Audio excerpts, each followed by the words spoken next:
très vite, cette crise sanitaire a montré les limites de nos systèmes économiques et sociaux.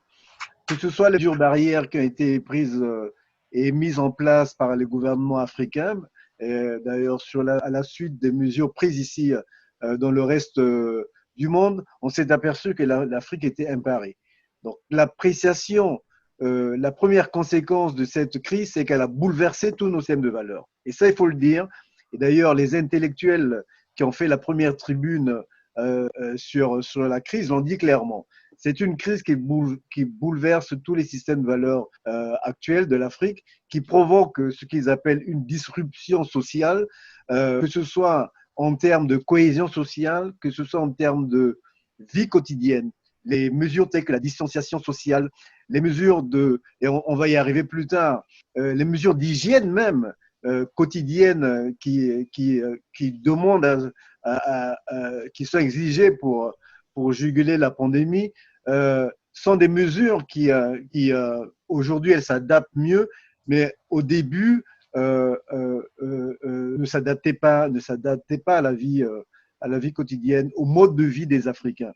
Donc ça, c'est la première leçon qu'on retient. La deuxième leçon qu'on retient de celle-ci, c'est que néanmoins, il y a eu un élan de solidarité des Africains, pour parler des Africains, autour de la réponse à apporter à cette crise, que ce soit au niveau national, que ce soit au niveau communautaire, que ce soit au niveau public, que ce soit au niveau privé. Je vais vous donner un exemple très simple. Vous savez, ici, en Europe, il y a eu tout le débat sur les masques, sur la production des masques, alors qu'en Afrique, tout de suite, on a eu des créateurs, des artistes, des créateurs qui ont produit des masques. Il y a eu toute une industrie, on va dire souterraine et informelle, qui a apporté une réponse. Nous avons vu des jeunes qui se sont coalisés pour pouvoir informer les populations sur la manière de contrer cette pandémie.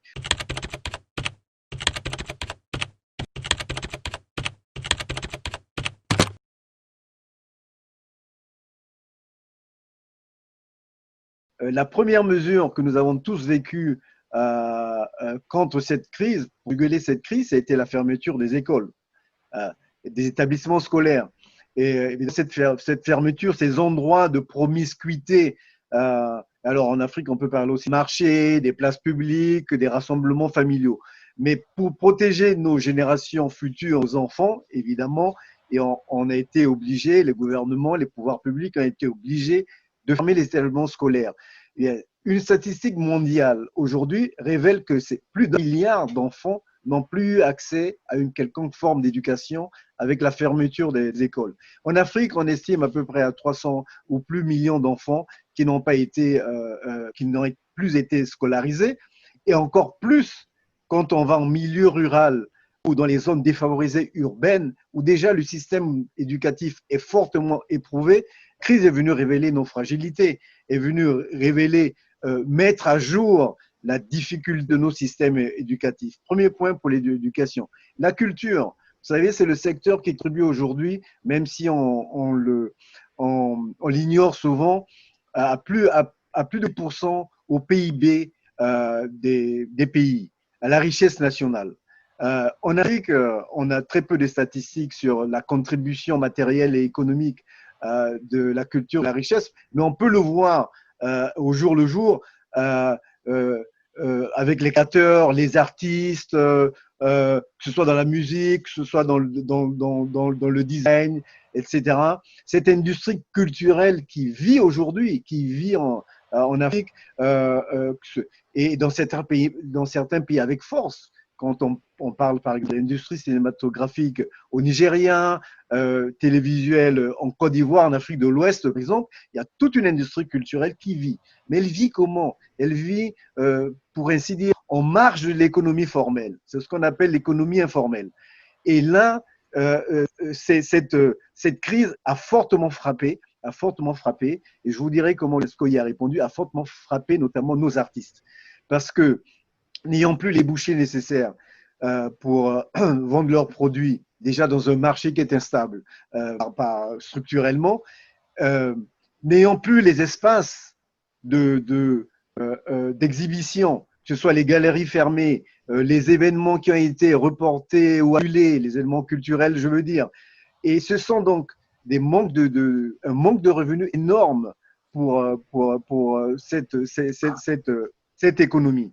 Et dans le domaine de l'information, qui est un domaine également qui nous est très cher à l'UNESCO, qui est au cœur du mandat de l'UNESCO, on a aussi vu tout de suite ce que la crise a provoqué.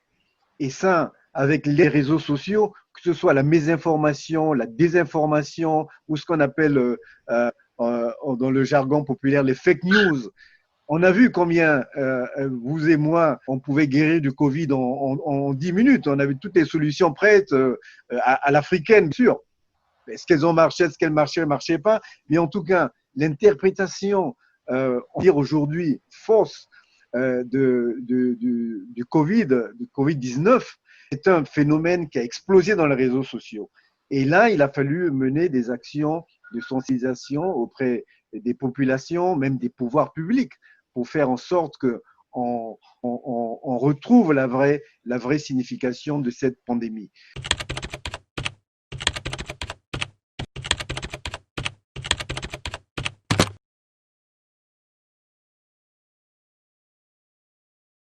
La conséquence négative la plus visible qui a touché toute la population et les familles, c'est l'école qui a été fermée. Vous imaginez ici en Europe, vous imaginez en Afrique, tous ces enfants qui finalement se retrouvent à la maison, dans des familles pauvres où les parents eux-mêmes sont analphabètes et ne savent pas quoi faire des enfants et comment relayer l'absence de l'enseignant. C'est la première chose dramatique que nous avons vécue. L'UNESCO, tout de suite, au lendemain de cette crise, a coalisé tous les ministres de l'éducation du monde entier et de l'Afrique, bien sûr, pour réfléchir au meilleur moyen de compenser cette absence d'éducation formelle. Et pas seulement les ministres de l'éducation, mais aussi les ministres des Finances, parce qu'il y a tout un côté financier, et tous les partenaires, le partenariat mondial pour l'éducation, toutes les organisations du système des Nations Unies comme l'UNICEF, le PNUD, qui travaillent dans le secteur des ressources humaines, les secteurs privés, et j'y viens notamment parce que la réponse immédiate qui a été trouvée, c'est celle de promouvoir l'éducation à distance, la télééducation, le téléenseignement, mais qui demande des moyens technologiques. Donc, nous avons signé des accords de partenariat avec les grandes compagnies technologiques, soit Microsoft, Huawei, Apple, etc., et compagnies privées également, pour fournir des solutions technologiques aux pays africains pour pouvoir faire cette éducation à distance, que ce soit en termes de hardware, en termes de programmes, et d'applications, que ce soit en termes de software, c'est-à-dire les types de programmes qui pouvaient être véhiculés à travers cette éducation à distance. Et nous avons signé des accords avec plusieurs pays africains, notamment la Côte d'Ivoire, le Gabon, le Sénégal, justement, pour développer ces types de programmes à distance. Mais je voulais faire quand même un constat d'attention, c'est que rappelons quand même que ces solutions technologiques ne peuvent pas être généralisées du jour au lendemain. Aujourd'hui, quoi, c'est 8% de la population africaine qui a accès à Internet. C'est moins de 4% de la population qui a accès à l'énergie électrique. Donc, vous imaginez, pour prendre pour quelques exemples, les populations aux alentours de Tambacounda ou de Koulikoro au Mali, ou même dans l'est du Niger ou en Guinée forestière, n'ont pas certainement accès à l'énergie électrique. Et donc, les enfants n'ont pas accès à cette éducation.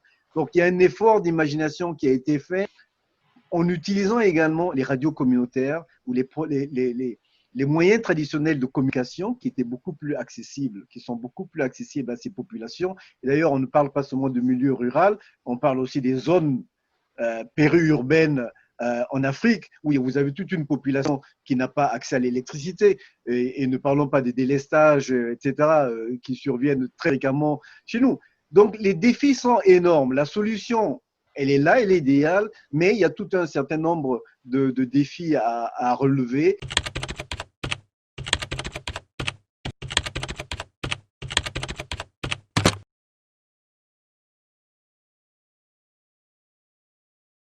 nous n'avons pas attendu demain. Déjà, depuis hier, nous avons changé notre façon de programmer pour l'Afrique notamment. Je parlais de l'éducation, je parlais de la communication, je parlais de la recherche scientifique, de la promotion de la recherche scientifique. Il faut absolument, et nous y travaillons, il faut absolument que nos chercheurs puissent avoir de la visibilité, puissent produire et disséminer les produits de leur recherche, non pas seulement en Europe ou aux États-Unis, mais aussi en Afrique.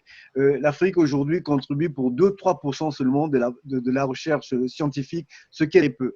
Et la plus grande production scientifique africaine, elle n'est pas disséminée en Afrique, elle est disséminée dans les universités et dans les centres de recherche en Europe, aux États-Unis. Et donc, il y a ce travail aussi de réseautage de tous les centres de recherche africains que nous essayons de faire.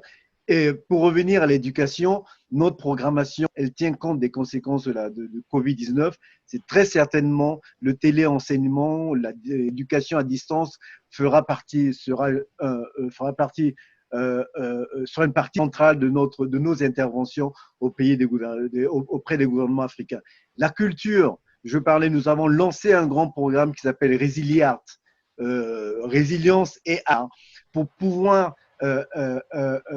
pour promouvoir les industries culturelles africaines, pour qu'elles soient plus visibles, pour qu'elles contribuent de manière visible aux économies, à la croissance économique africaine. Et enfin, il y a un domaine qui est essentiel, et vous en faites partie, madame, ce sont les médias.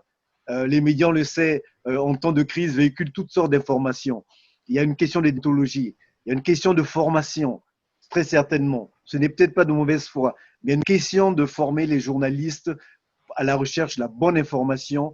Ils ont un travail de pédagogie à faire, les journalistes, toutes sortes de médias, que ce soit les médias communautaires, les médias publics, les médias privés. C'est à travers les médias et les réseaux sociaux que nos enfants apprennent nouvelles, apprennent des informations et forment leur esprit. L'école n'est plus le seul endroit où on produit de l'éducation.